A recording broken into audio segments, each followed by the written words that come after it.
আমি ক্যাম্পে খাই আইছি মিছা কথা কইতাম না। এটাই তো কইতাছি। ক্যাম্পে খাই আপনার বাড়ি আমি বাইতে হুম। মতন বাড়ি কোন জায়গায় বাড়ি আপনার? হুম কোন জায়গায় বাড়ি?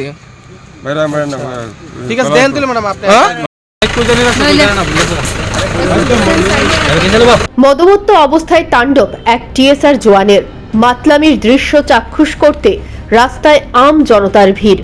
গায়ে উর্দি জড়িয়ে গলা পর্যন্ত মদ গিলে রাস্তায় মাতলামি করল রাষ্ট্রপতি কালার্স প্রাপ্ত এক টিএসআর। গৌরব ভুলণ্ঠিত করল বিজয় চন্দ্র দাস নামের ওই জওয়ান।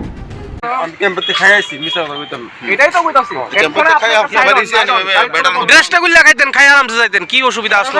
আমরার কোনো তো অসুবিধা নাই তো। সবটাই ঠিক আছে দাদা। আপনি ক্যাম্পে খান গিয়ে একটা জায়গাতে বইয়া খান, ইউনিফর্মটা খুললে খান, ইউনিফর্মটা গায়ে দিয়ে আপনি কিভাবে খাইতেছেন? আচ্ছা কতটুকু খাইছেন? ইউনিফর্মটা সম্মান করেন তো? আপনি কতটুকু খাইছেন? আমি 2 প্যাক দুই প্যাক আপনার মনে হয়েছে, আপনি জানাই দিতে পারতেছেন না। না আমার সাইডন গাড়ি বাড়ি দিব, সাইডন তেলিয়ামুড়া থানাধীন করুইলং এলাকা থেকে তেলিয়ামুড়া থানায় খবর আসে উর্দি গায়ে জড়িয়ে এক টিএসআর জওয়ান তেলিয়ামুড়া খোয়াই সড়কের পাশে মাত্রাতিরিক্ত মদ্যপান করে মাতলামি করছে। ঘটনাটি প্রত্যক্ষ করে সাধারণ মানুষজন ওই টিএসআর জওয়ানকে আটক করে রাখে। পরবর্তীতে পুলিশ ঘটনাস্থলে পৌঁছে নেশাগ্রস্ত অবস্থায় টিএসআর জওয়ান বিজয় চন্দ্র দাসকে আটক করে তেলিয়ামুড়া থানায় নিয়ে যায়। বিজয় দাস টিএসআর ষষ্ঠ বাহিনীতে কর্মরত।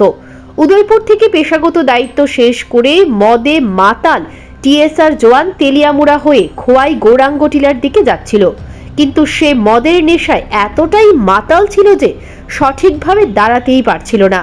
পরবর্তীতে ওই টিএসআর জওয়ানকে তেলিয়ামুড়া থানার পুলিশ তেলিয়ামুড়া মহকুমা হাসপাতালে মেডিকেল টেস্ট করে। উর্দি পরে টিএসআর জওয়ানের মাতলামি প্রত্যক্ষ করে স্থানীয় নাগরিকেরা ছি ছি করতে থাকে। Bureau report, news prime Tripura.